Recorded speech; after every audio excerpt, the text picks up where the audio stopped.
নির্বাচন কবে হবে? অতীব গুরুত্বপূর্ণ এই প্রশ্নের উত্তর জানতে রাজনৈতিক দলগুলো অন্তর্বর্তী সরকারের নেতৃত্বাধীন ডক্টর মোহাম্মদ ইউনূসের সঙ্গে দফায় দফায় বৈঠক করেছেন, কিন্তু দলগুলোর নির্দিষ্ট কোনো সময় জানাতে পারেনি নেতাকর্মীদের। অবশেষে সেনাপ্রধান জেনারেল ওয়াকারুজ্জামান জানিয়েছেন আগামী 18 মাসের মধ্যে নির্বাচন হতে পারে।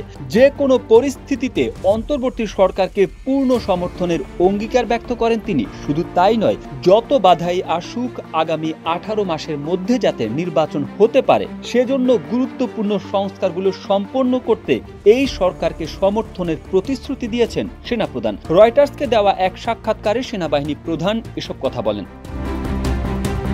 ছাত্র জনতার অভ্যুত্থানে গত 5 আগস্ট প্রধানমন্ত্রীর পদ থেকে পদত্যাগ করে শেখ হাসিনা ভারতে পালিয়ে যান। পরে অন্তর্বর্তী সরকার গঠিত হয়। গতকাল রাজধানী ঢাকায় নিজ কার্যালয়ে বসে রয়টার্সকে সাক্ষাৎকার দেন জেনারেল ওয়াকারুজ্জামান।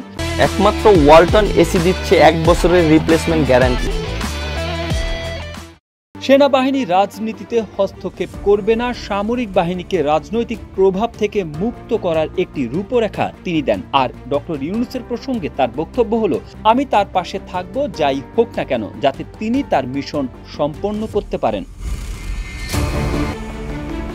1.5 বছরের নির্বাচন ও ক্ষমতার ভারসাম্য নিয়ে সেনা প্রধানের বক্তব্যের প্রেক্ষাপটে নিজস্ব অভিমত ব্যক্ত করেছে বিএনপি ও জামায়াতে ইসলামী। সেনাবাহিনীর সমর্থন নিয়ে ডক্টর ইউনূসের নেতৃত্বাধীন অন্তর্বর্তী সরকার গঠনের পর থেকে বিএনপি দ্রুততর সময়ের মধ্যে নির্বাচন দাবি করে আসছে। তবে সরকারের দিক থেকে নির্বাচন কমিশন, বিচার বিভাগ, পুলিশ সহ 6টি বিষয়ে সংস্কারের জন্য কমিশন গঠন করা হয়েছে।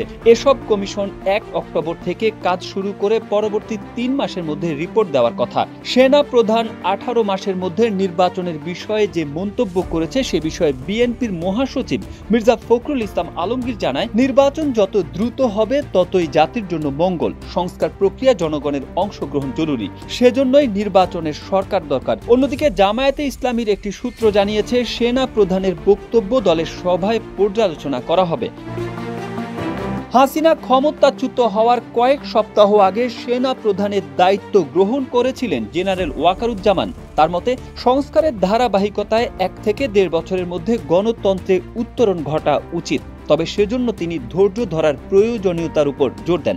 আপনি যদি আমাকে জিজ্ঞাসা করেন তাহলে আমি বলবো যে এই সময়সীমার মধ্যেই আমাদের একটি গণতান্ত্রিক প্রক্রিয়ায় প্রবেশ করা উচিত বলে বলেন সেনাপ্রধান।